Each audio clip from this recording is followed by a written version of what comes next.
उसका नाम है हमारा ऊंचाई और दूरी, हाइट एंड डिस्टेंस वाली यूनिट है हमारी। इसका कंसेप्ट देख लेते हैं, इसका स्टार्टिंग कैसे कंसेप्ट कैसा है। कंसेप्ट समझने के लिए हमको तीन चीज़ों की जानकारी होनी चाहिए। पहला है हमारा दृष्टि रेखा। दृष्टि रेखा को इंग्लिश बोलते हैं लाइन ऑफ साइट, है ना। प्रेक्षक, प्रेक्षक मतलब जो हम देखने वाले हैं उसको प्रेक्षक बोलते हैं। ऑब्जर्व बोल सकते हो इंग्लिश में। प्रेक्षक की आंखों से देखी गई वस्तु, वस्तु मतलब कोई भी अपना ऑब्जेक्ट ले लिया, वस्तु को मिलाने वाली रेखा कहलाती है दृष्टि रेखा। जैसे हम नीचे खड़े हुए हैं, हम कोई ऑब्जेक्ट को ऊपर की ओर देख रहे हैं, कोई छत पे रखा खड़ा हुआ गमला है, व्यक्ति खड़ा हुआ है, उसको देख रहे हैं, तो हमारी आंखों से लेकर उस व्यक्ति या वस्तु तक की जो एक रेखा बनेगी, एक लाइन बनेगी, उसको बोलेंगे दृष्टि रेखा। ये इसमें लिखा हुआ है हमारा। सेकंड पॉइंट है हमारा उन्नयन कोण।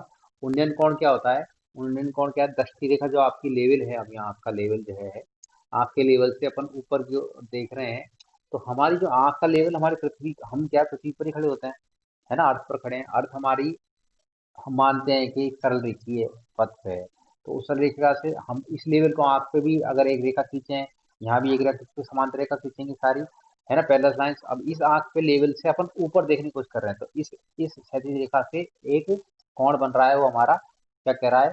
इसका नाम ये रख रखा है उन्नयन कोण, एंगल ऑफ एलिवेशन के नाम से इसको जानते हैं। यहाँ लिखा भी है दृष्टि रेखा तथा क्षैतिज रेखा के बीच में बना कोण उन्नयन कोण कहलाता है।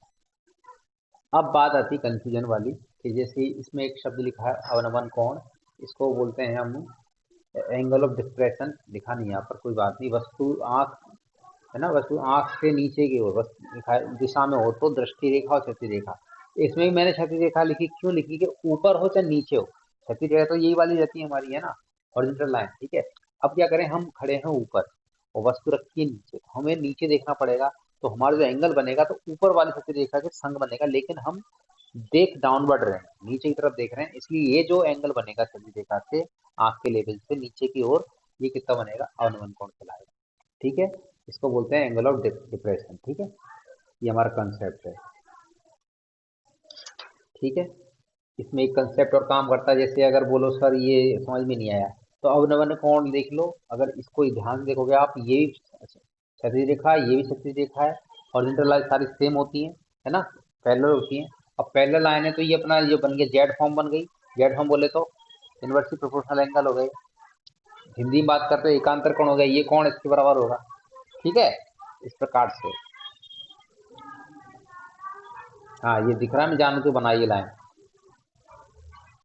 समझा तो हम ये वाले एंगल से रहे हैं, लेकिन ये कुल मिला के बन ऐसे जाता है। और इसी का विशेष ध्यान रखना, हमारा ट्राइंगल वही चल रहा है, कौन सा? Right angle triangle.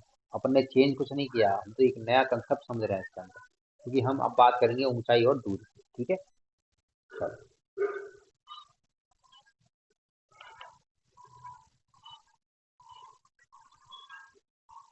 बता दें। अब इस कंसेप्ट के साथ अपन किस नाली को बढ़ने की कोशिश करते हैं, कि हमारे इस कंसेप्ट हमारी यूनिट में काम आता है कि नहीं आता, चेक करते हैं। अब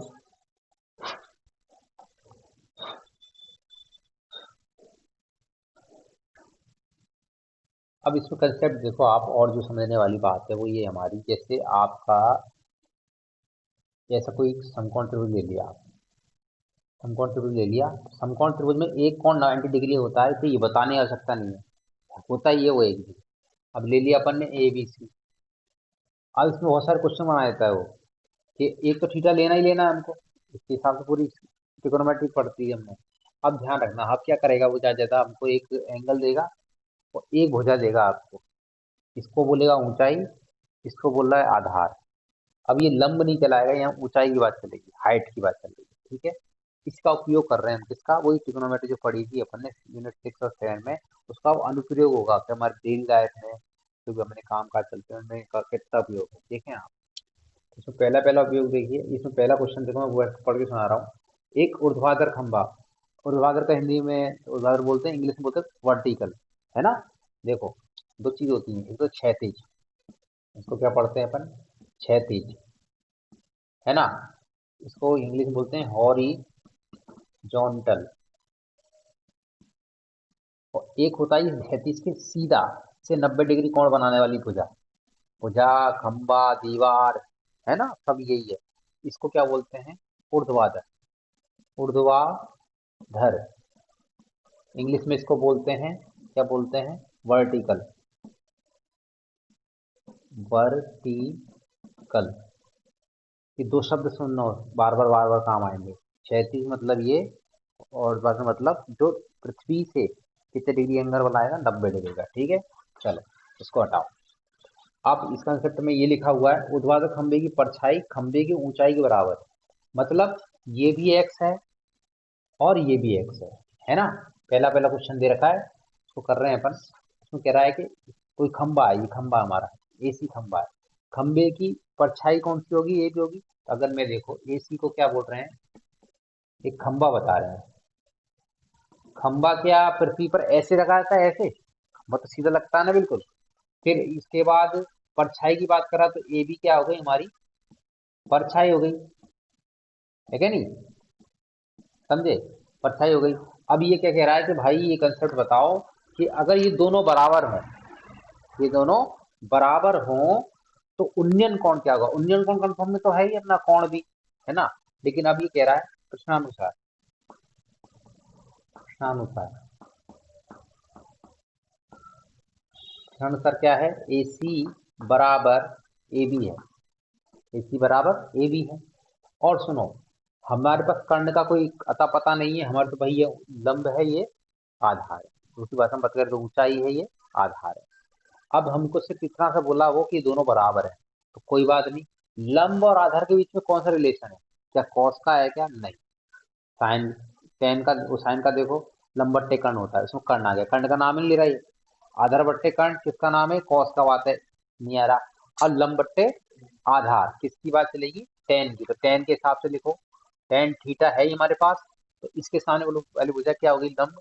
तो हमारे पास जो लंब बट्टे आधार का जो मान होता है ना, परपेंडिकुलर अपॉन बेस, तो वो लगा देंगे। लंब क्या है मेरे लिए इसमें?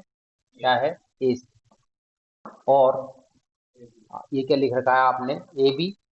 लेकिन ये दोनों तो बराबर हैं, तो हम क्या लिख सकते हैं? क्या लिख सकते हो आप? कुछ के ऊपर की कुछ लिख दो, ए सी बराबर ए बी लिख लो। लिख सकते हैं ए बी और ए बी। तो टेन थीटा का मान क्या आ रहा है? एक जैसा। तो इसको सॉल्व करेंगे तो क्या आ जाएगा? ए। और टेन थीटा की वैल्यू 1 है। मतलब ऐसे लिख नहीं सकते, दोनों साइड क्या होना चाहिए? एक जैसे टेन होनी चाहिए। तो ये किसका मान है? टेन 45 डिग्री का। थीटा की वैल्यू जो आएगी हमारी 45 डिग्री। दूसरी भाषा में बात करें तो हमने क्या सीखा अभी?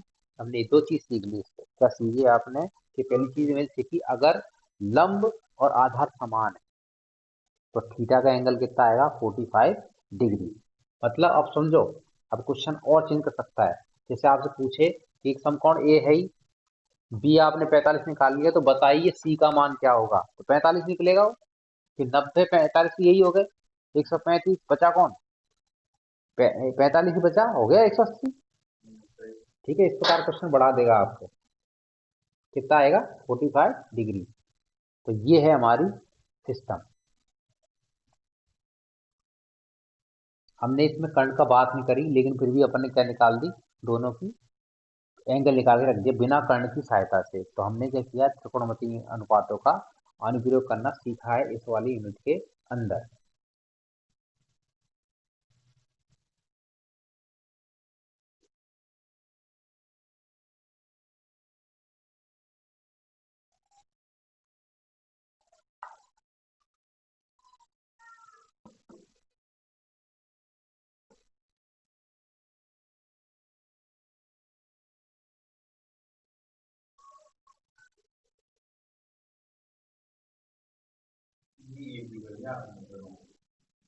ये इससे करा ना, तो लिखा हुआ ना ये, चाहे एसी एसी कर ले, बात तो एक ही है, एक ही का है। हटा दें। देखो, फिर से कंसेप्ट वाला क्वेश्चन, बहुत जोरदार जोरदार क्वेश्चन है इसके। इसमें दिमाग दौड़वाता है ये, बढ़िया। ये बहुत बड़ी बढ़िया प्रश्न वाली है हमारी। देखो, देखो, अब क्वेश्चन नंबर इसका 2 देखो आप। यदि एक मीनार के पाद, पाद मतलब होता है पैर, पैर मतलब फुट, है ना। तो ये कोई मीनार है हमारी, ये मीनार हमारी, नाम लिख देते हैं इसका मीनार। ठीक है। अब क्या कह रहा है, कोई मीनार है कि पैर से, पैर से ये रहा पैर, ठीक है, 100 मीटर दूरी से, 100 मीटर इससे दूरी चले गए, कितनी दूरी चले गए, 100 मीटर। ठीक है। ये कितने डिग्री बनेगा हमेशा, मीनार, खंबा, बिल्डिंग कुछ भी हो, पृथ्वी से कितनी डिग्री पर बनाई जाती है, स्टैंडर्ड 90। अब वो बात अलग है जमीन और खाबड़, ठीक है। 100 मीटर दूर चले गए, फिर यहाँ से कोई बिंदु है, जैसे अपने ये बी और सी बिंदु हो गया, ये यहाँ, तो यहाँ से सी बिंदु से कुछ एंगल बन रहा है ऊपर की तरफ। तो उन्नयन कोण हमेशा नीचे से ऊपर देखते हैं, वही बनता है। तो ये कितना बता रहा है, 60 डिग्री। कितनी डिग्री है, 60 डिग्री है, यस 60 डिग्री है। और ये अपने पास ए पे मिलता है। तो ये अपनी पूरी एक उसकी भाषा हो गई पूरी। क्वेश्चन जो पूछ रहा हूँ, क्या पूछा है उसने, एक मीनार है, मीनार के पास मतलब पैर से, पैर से 100 मीटर दूरी पर कोई बिंदु है सी, है ना, उससे इंडियन कोण कितना रहेगा, 60 डिग्री। तो पूछा क्या इसने, मीनार की ऊंचाई बताइए। तो मीनार की ऊंचाई बतानी है, तो हमारे पास देखो, ए बी क्या मानी है आपने, मीनार मानी है, क्या मानी है, मीनार। तो ए बी का जो मान आएगा वही मीनार का आएगा। फिर इसके बाद चलते हैं अपने पास, बी सी, क्या अपना बी सी, बी सी कितना है, 100 मीटर, कितने मीटर है, 100 मीटर। ठीक है। और थीटा का मान दे रखा मेरा 60 डिग्री। तो फिर से वही देखो ध्यान से, यहाँ आधार दिख रहा है, यहाँ लंब दिख रहा है, कर्ण का भी पता नहीं है, और पूछा भी क्या है, सिर्फ अपने मीनार की ऊंचाई। तो निकाल देंगे, क्या लिखेंगे अपन, टेन, किससे रिलेशन निकल कर रहा है, सिर्फ टेन से, टेन बराबर लंब बट्टे आधार।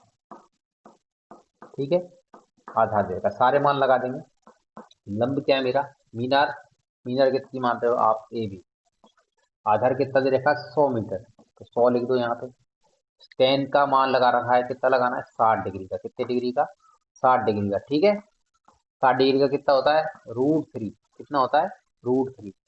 समझने के लिए अपन एक लगा लेते हैं, यहाँ पे लिखा है ए बी अपॉन 100, 100 इधर आ जाएगा, बस ए बी का मान निकल के आ जाएगा, क्या आ जाएगा, ए बी बराबर 100√3 मीटर। यही हमारी क्या है, मीनार की ऊंचाई, जिसको हम लंब बोल रहे हैं। इस प्रकार ये सवाल होगा। कठिन है क्या इसके अंदर, कठिन वठिन कुछ लग रहा है क्या।